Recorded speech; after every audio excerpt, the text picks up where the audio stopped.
What kind of football would you prefer? More structured based or more, you rather give your players the freedom to express themselves, or a bit of both? Yeah, when it comes to that perspective, I think, you see, when you have natural, talented players, like I said earlier, those players that are naturally talented, they are gifted with all of those potentials. So most times you just allow them to do. For example, if you watch when my team is playing Champion FC, so some of these guys that can, I know that they are technically good. I don't try to limit them or try to control them with what they do with the ball whenever they have the ball. You can see sometimes some of the players will say, "Oh, this player is doing 3 touches. He's done more than 3 touches," and I said, "No, I am the coach. I'm not a referee." So because you want the player to have that confidence, that to be able to that thing he wants to do, you give him the freedom to do it. That's the only way those players can, grow. That is the technicality. So I believe in allowing those technical players to grow by that team sort of structure that I want them to just be playing like that. Just be playing. Yes, you can put the structure, but you shouldn't put away their technical abilities, individual technical abilities. So when do you choose between keeping silent and letting them do what they feel, compared to now you have a say and now you start giving instructions? Where do you draw that line? How do you decide when to keep quiet and when to have input? No, you see, when it's been, one thing about player is that sometimes you try to draw the line because probably one of the major reasons, of course, the protection of the player is also important, because having those potentials, you also want to also protect the player, from being vulnerable to injuries. So you try to, but that doesn't mean the fact that, because when you get to match situations, if you are limiting him from doing those things he wants to display in the midst of 3 people because you condition the game, in a match situation, when he's having such kind of situations, that consciousness of not doing what he's supposed to do will make him lose the ball. That is where you see most players, not able to exhibit, being so more robotic, because he has been limited from exhibiting from the training session. But when you are giving that freedom to do whatever, so when he has 3 people, he knows that even if I didn't get it right, my coach won't be worried because he knows my intentions. And of course, you see them, they will develop that confidence and makes the player perfect. And this is how I feel about it, So you draw the line to protect the player, not that you are drawing the line because you feel the player is, or in some occasions maybe the player is overdoing it, is now getting into his head, which at the same time, like I said, kind of expose him to injuries.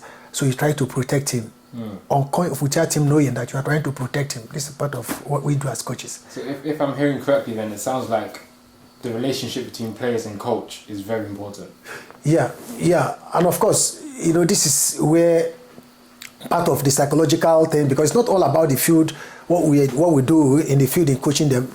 This is part of what we, the coaches, also, like I would advise other coaches, when you have such players, even though you have done certain things by trying to protect him, at the end of the game, whether in the dressing room, or whether at your free time, call the player and tell him and try to give him a praise at first, that yes, his intention, but why I'm doing this is because I don't want you to get injured. But I appreciate what you do with the ball whenever you have him, whenever you have them. Take players on, develop your skill, because whether you like it or not, this is what people admire. This is why people come to pay money to watch. If football is basketball, then why would people be coming to field? They want to see something that will excite them. They want to see those technicalities, just like in my days of playing. People want to come, and then just the reason why they want to come, they just want to come to say, oh, no, Henry's, is a creative player. We just want to see Henry play. It doesn't matter about the result of the team. So that alone, your skills, your whatever, can give more kind of attraction to fans and to everybody. So you call the players' attention and said, look, yeah, what you are trying to do, I get it, but don't overdo it, But still, when you have the chance, just do it. Take the player, take him on. At least most of my players will bear me witness, like my coach here will bear me witness as well. That sometimes I will tell when the player, even in a match situation, I will say, having the ball at the touchline, even I say that to him at times, take him on, take him on, take him on, take him on, beat him, you can go. This is a part of encouraging. Why some coaches will say, oh, why? No, don't go. Leave. No, you don't tell players like that. Allow him, since it's 1-on-1, 2-on-1, let him engage those opponents and beat them. He builds a player's confidence and he builds good relationship between a player and a coach, because you're not trying to reduce or limit him to what he feels he wants to do. Yeah, can I just add to that Yeah. as well, from a player's perspective, as Yeah. Coach Henry just mentioned, I also play as I'm also a player, and Yeah, from a coach. player's perspective, it's definitely very nice to have a coach who encourages you, who motivates you, who isn't so rigid.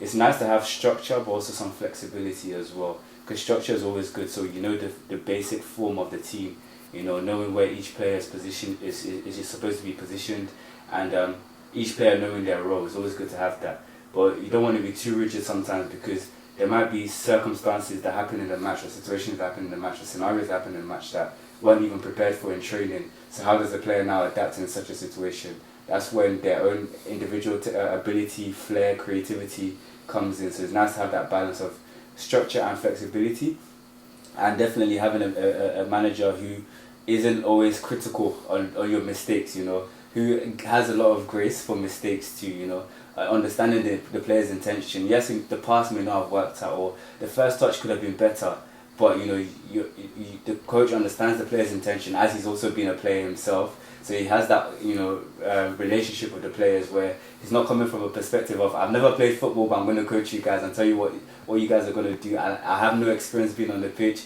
so I don't actually understand what you guys are going through mentally, psychologically or anything. But he's had that experience, so it actually helps us as players. And if I must speak of all the managers I've played under, I think I'll put Coach Henry up there definitely as one of my favourite managers to play under. Thank you. Giving that joy and freedom, to play is, it's Thank you. joy. So, Thank you.